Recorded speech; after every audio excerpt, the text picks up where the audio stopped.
Hi, everybody, and welcome back. We're back in the relationship arena, and this is such an exciting episode because we have gone back to the beginning, back to when I first started looking for people that were exploring relationships in a way that really suited them, that maybe didn't conform to what we think of as the norm, but were actually living their lives and looking at how amazing different types of relationships were.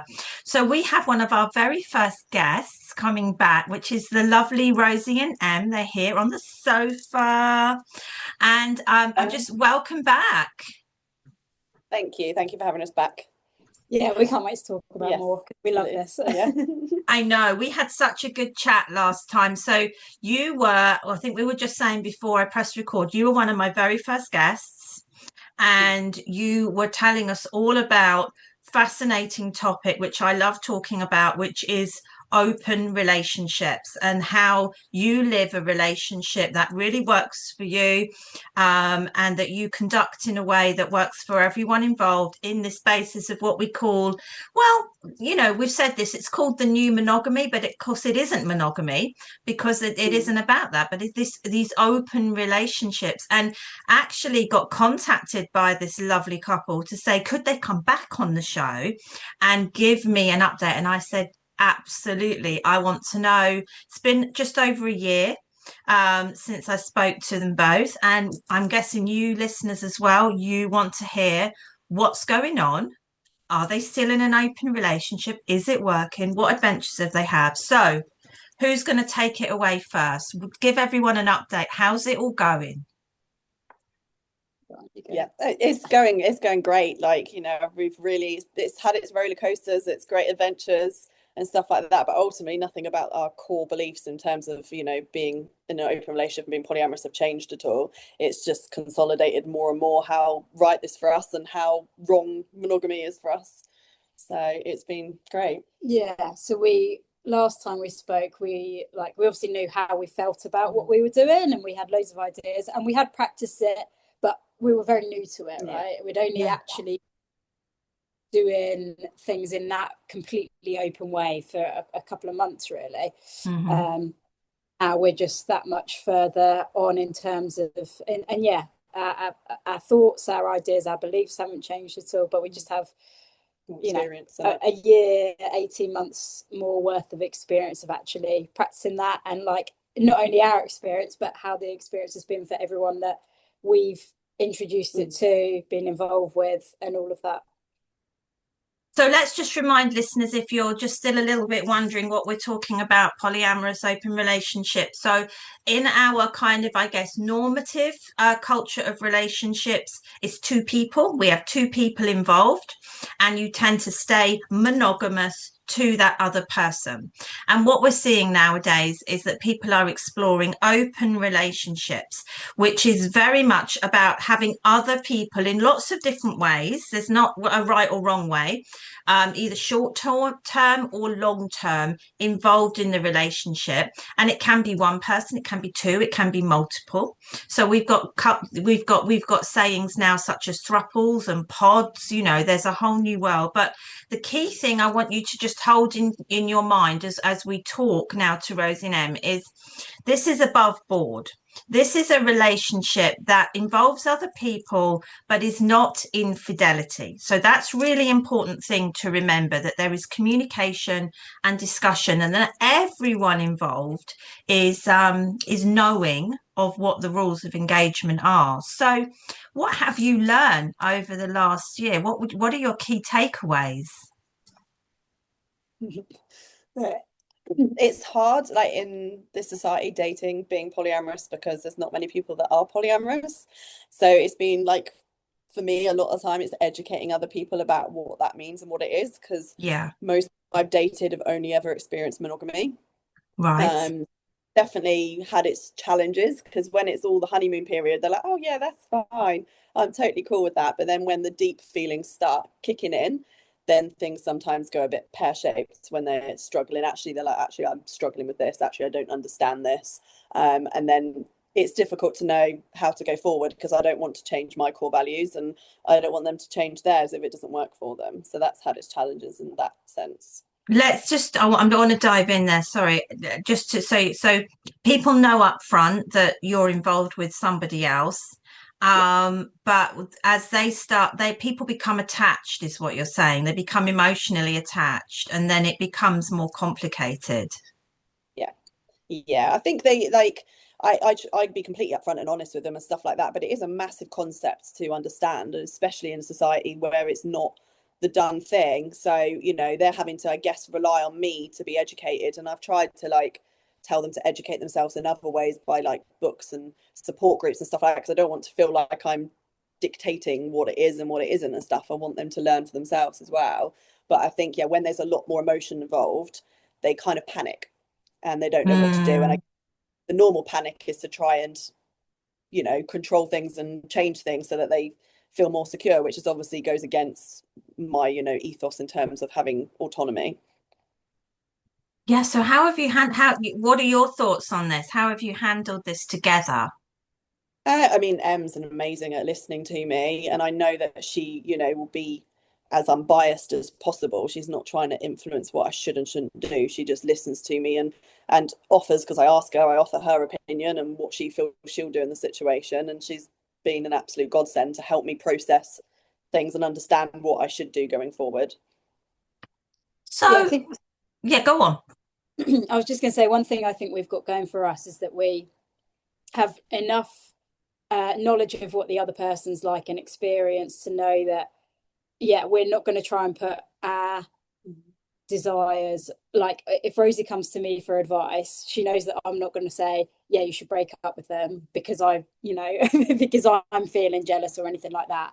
That even if I was having some sort of feeling about something, I I can say to her what I think, objectively as opposed to subjectively, and that I'm not going to tell her to step away from something just because I think it will be in my benefit.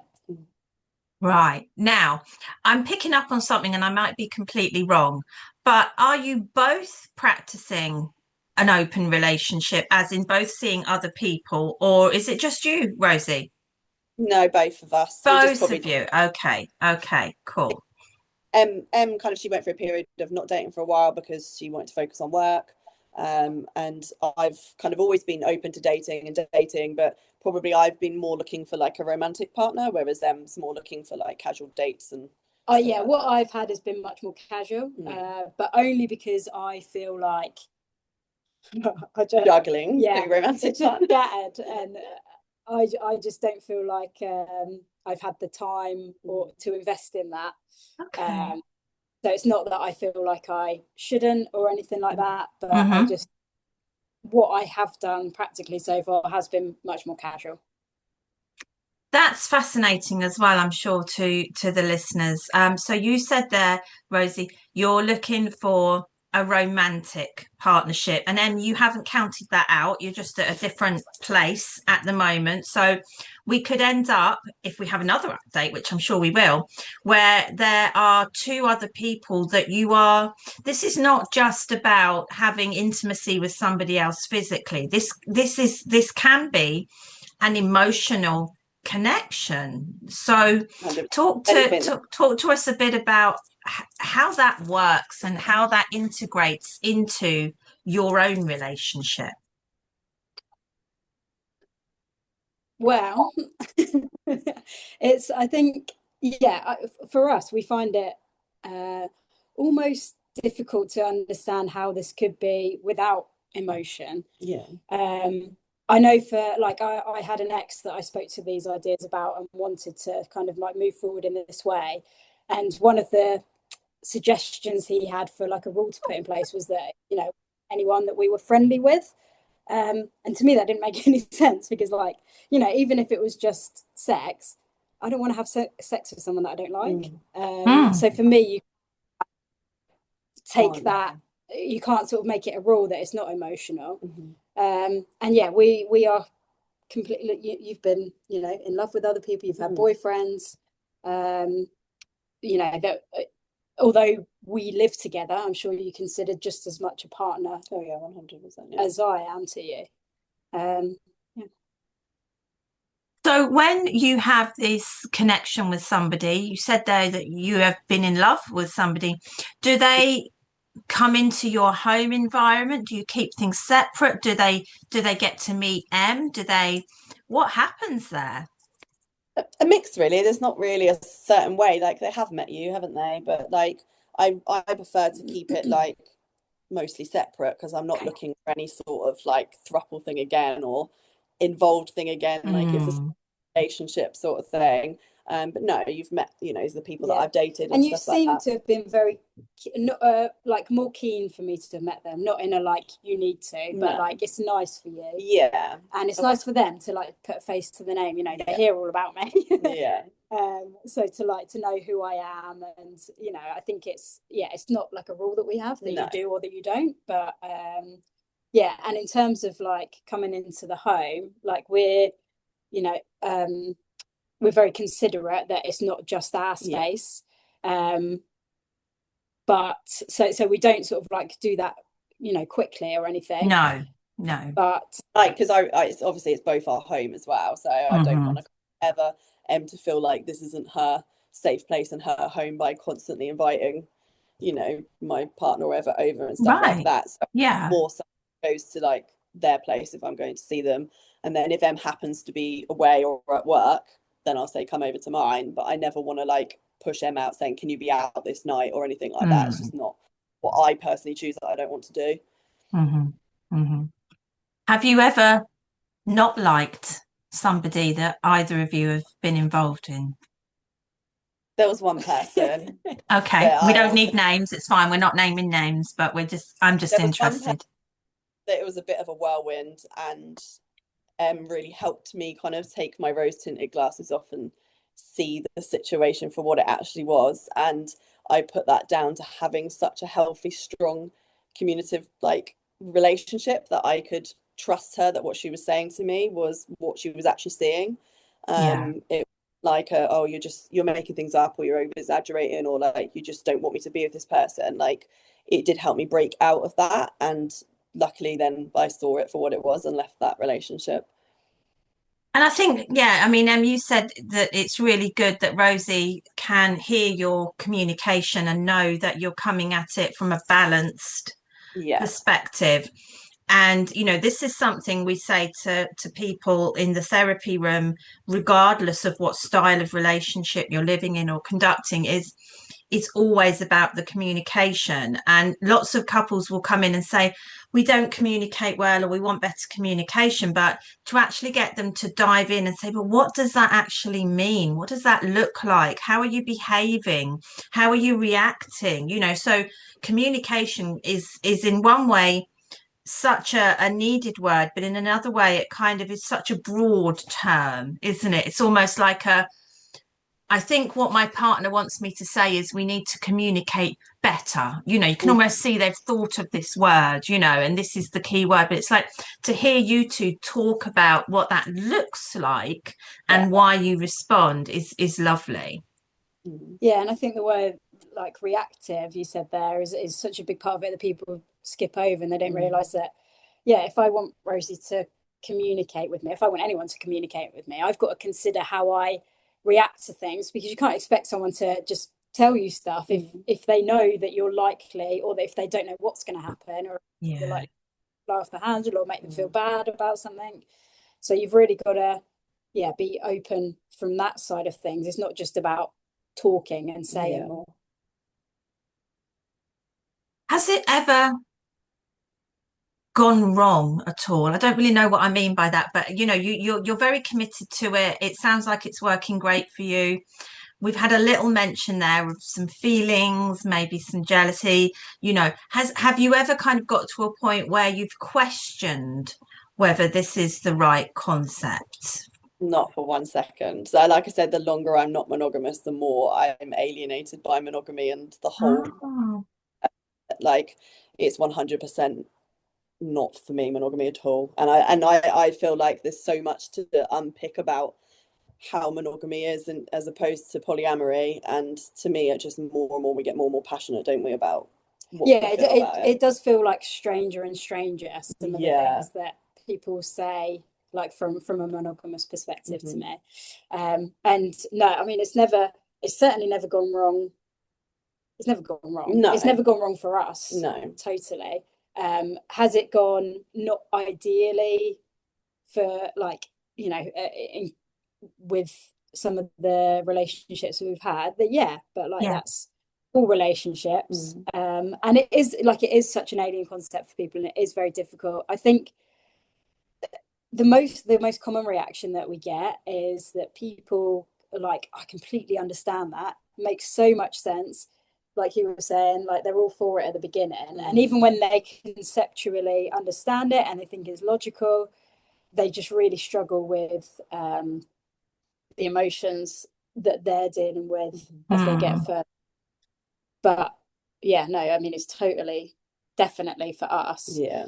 And I think people that we've included in our thoughts have, spoken to about things, and that generally they become closer to it. They become a little bit more open-minded in some way that they weren't before. You know, definitely not becoming fully polyamorous, but having like, I don't need to read as much into this part, or I can feel differently about this situation and things.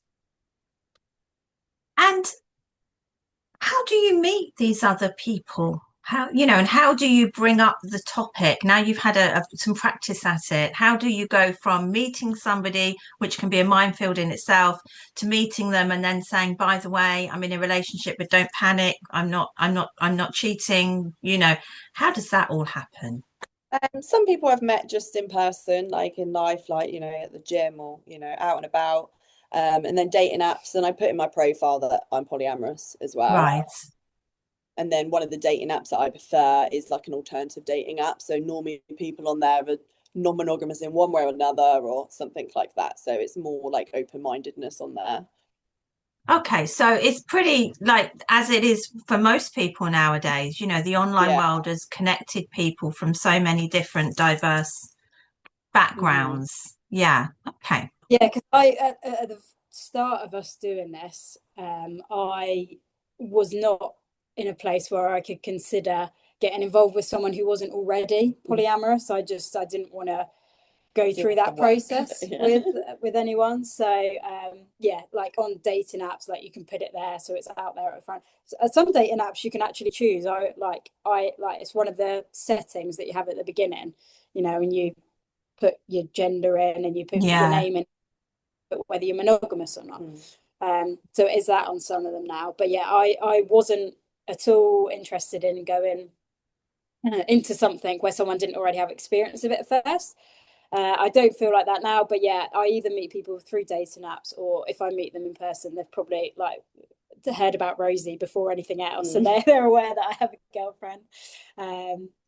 And I just say, yeah, I do have a girlfriend, but we're open, and if they want to hear more about exactly how we're open, I talk to them about that. And I think, we certainly are hearing more about it. I'm seeing more people in the clinic space that either are wanting to explore it and haven't quite made that move yet, but they're both talking about it, and which is great. Or, on the other side, I see people who've tried it and for whatever reason, it hasn't worked, and it's led to disagreements and disharmony. And I think, I'm going to get your guys' views on this, but for me, this again always comes down to, I don't think they were clear enough with each other about what this was going to look like, what the expectations were, and how they would talk about not just how they would feel, but how they would talk about how they feel to each other to actually move through that. So when it doesn't, people are trying it and then they're saying actually it was a disaster. What are your thoughts on that? I think a lot of the time it fails because they fail to do, the work first, and to really understand what polyamorous or open is. And from my experience from talking to a lot of people, being on a lot of polyamorous support groups is that a lot of people go in it setting a hell of a lot of rules and restrictions as to how it can and can't be. And I always say to people that rules and restrictions normally cause more anxiety and more problems than they actually solve. The ethos, the real core of being polyamorous is autonomy. It's not like you can do X, Y, and Z with this person at this time, only this person, only these type of peoples, only at their place, only on Friday nights. And they set all these things that actually putting these things in place is setting up more things that is going to hurt their feelings and feel betrayed. And one of the things for me and Em is we don't do rules, do we? Because we just feel like, actually, why are those rules there in the first place? What we're actually trying to gain from them, and just it's setting up a lot of things to fail. So I think if you're going in it with lots of rules and restrictions, you're probably not ready to like step into it physically. It feels like if you're needing to control it, doesn't it? It's like it sounds exciting, but here's how I'm going to control this, and actually it's letting go of that control. Yes. Yeah, because I think that's it's why you're stepping into it. Is it just because you want to have a bit of fun? Yeah. Or is it because you really believe it's how you should treat other people and that you shouldn't be putting restrictions on someone else's life? And I think a lot of people don't appreciate that just because something feels uncomfortable, it doesn't mean that it's bad. Yeah. In fact, all growth comes with discomfort. And so knowing that going in, and knowing how you want to feel about stuff, like having that clear in your mind, like, if my partner meets someone and they come home and they're head over the heels and they're all excited, how do I want to feel about that? And I want to be able to share in that excitement. Now, it doesn't mean you're necessarily just going to be able to feel that immediately, but like knowing that, clear in your mind, this is how I want to feel about it. And I know this whole journey is going to come with discomfort, but it's going to be it's good discomfort that I can grow from.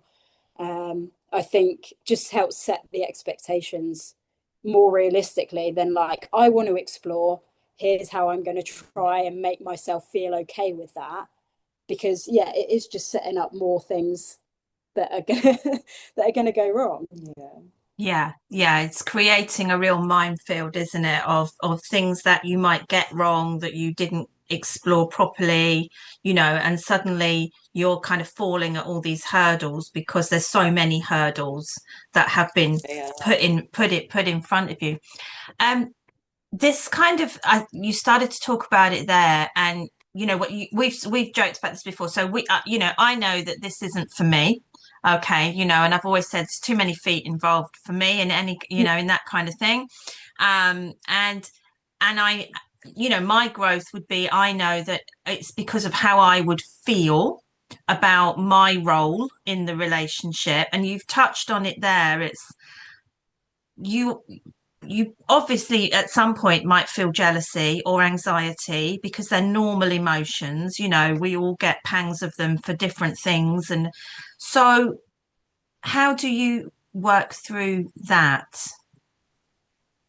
I mean, we both don't naturally really experience jealousy, do we? Because we're nice to each other, we look after each other, it's, I think a lot of time jealousy comes from not having your needs met in a relationship, but I get everything that I want and need. So, I don't have that concern about anything at all. Yeah, I'm trying to think to be completely like accurate, but the only time that I've had any difficulty was the relationship that we mentioned before, and it was when it initially started, I didn't know if it was some sort of jealousy or what I was feeling. I quickly realized that it was me recognizing some red flags. Yeah, that she was genuinely concerned. But it took, like these things are quite subtle, like in gut feelings about things, and so it took me a minute to realize what I was feeling with that. But other than that, we actually haven't, like, being honest, we haven't had to deal with jealousy. We're very happy for each other's happiness, and I love when Em's come back from a date and she's had a great time. Like, her happiness of that makes me very happy, and I just can't fathom, my brain doesn't allow me to see that her happiness is a negative thing, even though I haven't necessarily caused that happiness. I just want her to be happy, and I'm feel secure that I give her happiness as well. And I think it's great. Yeah, and I think that that must come from the fact that we acknowledge each other. We so we are both getting all our needs met. You know, we go through, not always, we don't have to think about things being always completely equal and things, as in like, well, you spent this many nights with this person and I've only had this time. Like, because we know that things are fluid, aren't they? Things are fluid. There might be a period of a few weeks where things do go a certain way, but we know that we are a massive importance to the other person, and that we do want quality time together, and we will find that. And it might just ebb and flow a little bit. Yeah. That's a really interesting concept of jealousy, and it's something I'm going to go away and actually reflect on, where you say that, you know, jealousy is because potentially either your needs aren't being met, or that they might be being met but you don't feel secure that they're being met. You know, there's something around that creating that feeling of jealousy, you know, that then creates that insecurity. It's insecurity about the other person, isn't it? And again, your place in the relationship and what that means. And I loved what you said there about how happiness is just about the other person's happiness. It's not about what caused it, where it came from, whether you were responsible, just that I genuinely want that person to be happy. And the fact that they are, that's enough. You know, I don't have to be at the center of that. No, exactly. Yeah, and I remember quite vividly this moment of at the beginning of us doing some of this. And I was working from home. I was at home working, and Rosie had gone out to a club. So I knew she was going to be with lots of people. And I was just sat there, and I just like, it just kind of like popped into my head, like, oh, yeah, like, this is great. Like, Rosie's out doing that. She's having a great time. Like, it doesn't matter to me if she's off, you know, at knitting club or if she's at a sex club. Like, if she comes home happy, then what's the difference? Exactly, yeah. Like, it removes, I guess, from your perspective, you know, I see a lot of couples where there's a lot of concern about where the other person is and what the other person is doing, and that might be completely unjustified, because that other person is staying completely within the agreed boundaries of their relationship.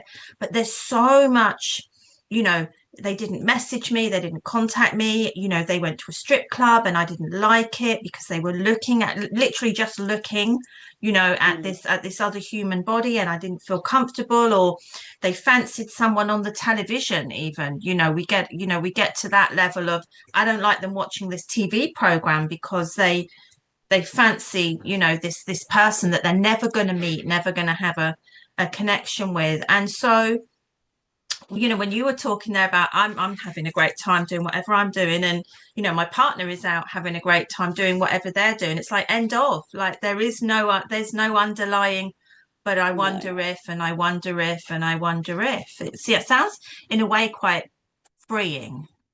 Yeah. Oh, it's so liberating, and I feel so connected to the world in a way I never have before, but I still get the benefits of being in a stable, long-term loving relationship, but also get, you know, the novelty and freedom to do what I want to do. And I was saying the other week that, you know, to be able to appreciate freedom and stability, you kind of need both, because if you just have novelty, then it runs dry. You know, you want that partner that's going to be there every night when you come home, and you want that stability. But if you just have stability and none of that novelty of freedom of, like, when you're single as a monogamous person, then it can start getting tedious and boring and not having that new excitement of things. So by having both, I feel like I can appreciate both and really, you know, get the benefits from both as well. And we love, like, getting to come back together. Yeah. Like, if we have a night or a couple of days where we don't see each other, it's not like, oh my God, I can't believe I'm not getting to see them. It's like, I can't wait to have that coming back together, and we get to really enjoy that.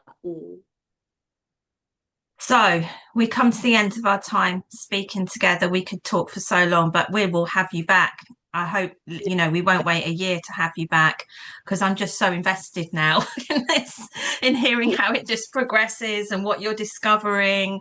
And you're just such advocates, actually.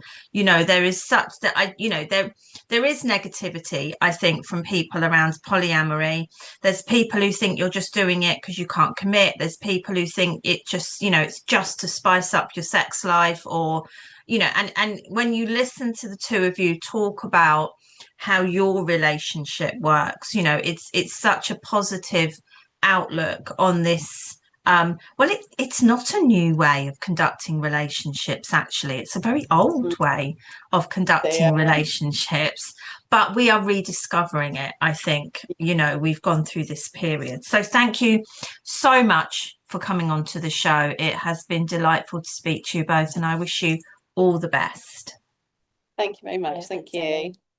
So just to finish off, you know that I am super nosy. So if you have a relationship story that you want to share, maybe you are just living a unique relationship. Maybe you have come out the other side of a relationship where there were learnings for you. And, you know, just living a relationship in the way that suits you. So if you are married with 2.4 children in a perfectly heteronorm marriage, I want to hear about that too, because I am interested in all things relationship. But I'm really wanting to learn about why it works for you and what you're learning from it. If you work in the relationship field, don't be shy, get in touch. I love speaking to other people who work in my field of work. I'd love to have you on the show.